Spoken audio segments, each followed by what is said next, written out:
Alam nyo, matatapos po ang termino ni Bongbong Marcos. Wala itong may papakita o may pagmamalaking legacy na masasabing siya mismo ang nagpagawa. Wala tayong nakitang malaking infrastructure project na ipinatupad sa panahon po ni Bongbong Marcos. Bagkus, lahat po ng mga malaking proyekto na sinimulan po ni Pangulong Duterte, lahat po yun, ipinatigil po niya.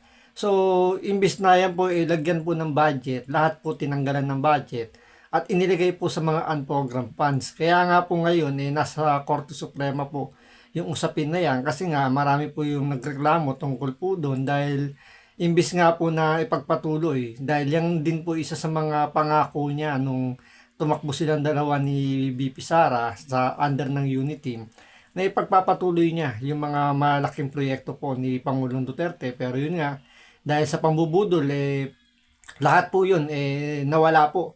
Ngayon po, nung nakaraang pumunta po siya sa Davao, ano siya ng inauguration ng isang tulay, yun po parang sinasabi nga nila, ninakaw daw po ni Bongbong Marcos yung credit.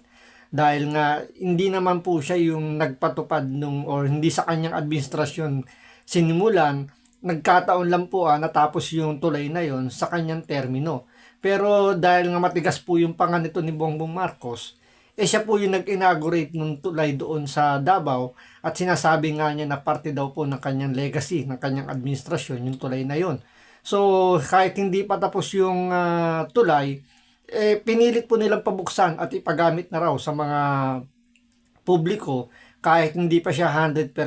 So kahit kulang-kulang pa po ng mga ilaw, ng mga markings, ng mga security mga 'di ba yung mga pailaw na ganyan, ipinilit po nilang mabuksan kaagad yun para masabi na si Bongbong Marcos nga daw po yung nagpagawa ng tulay na yun. Ngayon po, ito naman po si Bongbong Marcos at parang lumalabas parang inaangkin na naman niya ngayon yung isang proyekto sa Davao kung saan ito yung housing project.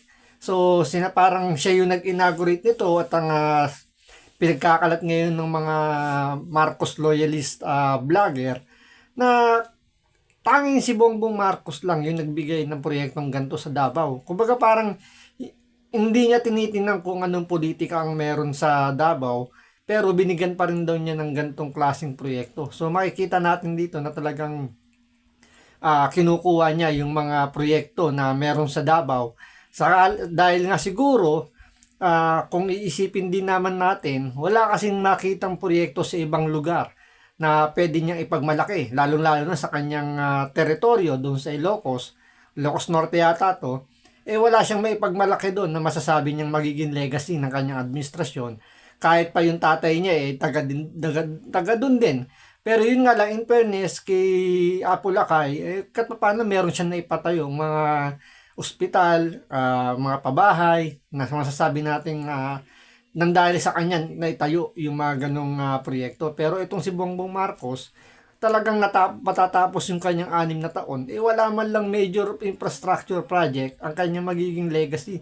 Ang kanyang magiging legacy rito ay yung nakawan na nangyari sa kanyang administrasyon, yung kanyang pangungunsinte sa mga magnanakaw at pagtatakip sa mga korap na official natin. Pero ito, panoorin po natin itong balitan to kung saan nga po parang inaangkin nga ni Bongbong Marcos itong proyekto sa Davao at parang sinasabi niya na kung hindi dahil sa kanya, hindi po matatayo itong mga pabahay na to. So ito, panoorin po natin. Pero syempre, bago ang lahat, kung hindi ka pa nakapollow sa ating channel, baka naman pwedeng pakipindot po muna yung follow button at the same time pa-like and share na rin po.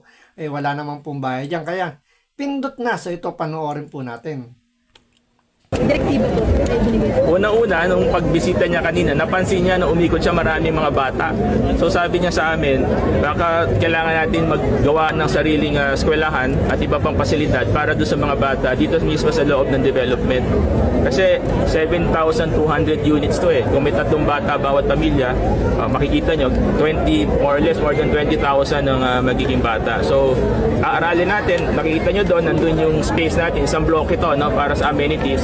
Pag-aaral natin mabuti kung ano talagang pasilidad ang kailangan nitong komunidad na ito. Sir, maliban sa Davao City, sa Davao Region po, may itatayo po ba? Meron po tayo mga socialized housing na 4 PH around the region. Okay. Nasa Pag-ibig po at SHFC ang listahan ng mga proyektong ito. Makukuha po ninyo. So ito po ang isa sa pinakamalaki. Ito isa sa mga pinakamalaki. 42 na buildings na pag natapos, no? 30 na, 30 na nakatayo na building, no? Yung 14 nagte-turn over na tayo sa mga beneficiaries ng 4PH. Sir, nationwide po, ilan na po yung ongoing projects natin for under Ang total po, tulad po nung nasabi ni Presidente kahapon sa SONA, ang total na po nung nagawa natin at napondohan, mahigit 500,000 na po na housing units.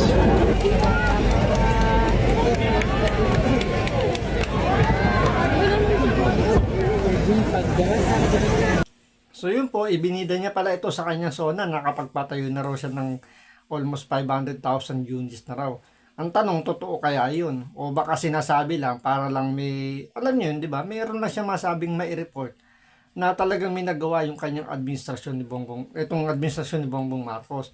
Pero ang tanong dito, itong ini-inaugurate nilang mga pabahay na to, kaino ba nanggaling talaga yan? Sino ba yung kaninong proyekto yan? Yan ba paggawa ng national government para sabihin ito magiging flagship legacy ng isang presidente ng kanyang administrasyon. So ito, palamin po natin mismo, galing po sa taga Davao po mismo. Galing po kay dating Mayor Sara Duterte kasi sabi niya, kanya daw yung proyekto na yan. So pakinggan po natin kung talagang galing po ito kay Mayor BP Sara Duterte. So ito, panoorin po natin. People's Bill. People's Bill. Yes, I know kasi project namin yan nung mayor ako, diba? So, ayoko mag-comment sa kanyang pagbisita. Siguro ang mas maganda ay ipa-comment natin yung mga tao na binisita niya dahil wala naman ako doon nung bumisita siya. So, mas maganda, tanungin natin yung mga tao na nandun kung ano yung komento nila, ano yung opinion nila sa pagbisita na So yun, proyekto pala ito ni BP Sara nung siya pa ay mayor. Pero dito kakaway-kaway si Bongbong Marcos, kala mo kanya. Kaya nga maganda rito yung naging suggestion ni BP Sara na tanungin po yung mga taong nakatira doon sa People's Bill kung kanino po talagang proyekto yan. Pero ang tanong nandito, bakit parang wala po sa mga taga-media, mainstream media po na nagtanong man lang doon sa mga nakatira na doon sa loob ng People's Bill kung kanino po talagang proyekto yung mga pinagmamalaki nito ni Bongbong Marcos. Kasi parang ang dating parang paggawa po ng national government under po ng Marcos Jr. administration. Pero kung iintindi natin yung sinabi ni BP Sara, yan pinatayo niya or naging plano, tinayo during ng kanyang mayor pa siya ng Davao City. So itong si Bongbong Marcos talagang hindi maikakailan na ang hilig nitong magnakaw ng credits para lang sabihin meron siyang legacy. Dahil alam naman natin, sa buong Pilipinas, wala pong naipatayo itong si Bongbong Marcos. Ang mga naipatayo lang po niya, yung mga flood control na ghost pa yung iba, guni-guni lang.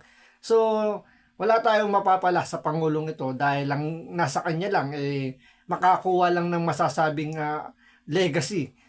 To the point na kahit na doon pa sa lugar mismo ng kalaban niyang politika, talagang kukunin niya, masabi lang na meron siyang na nagawa sa kanyang administrasyon. So hanggang dito lang po muna. Maraming salamat po sa panonood. Ingat po kayo lagi. God bless.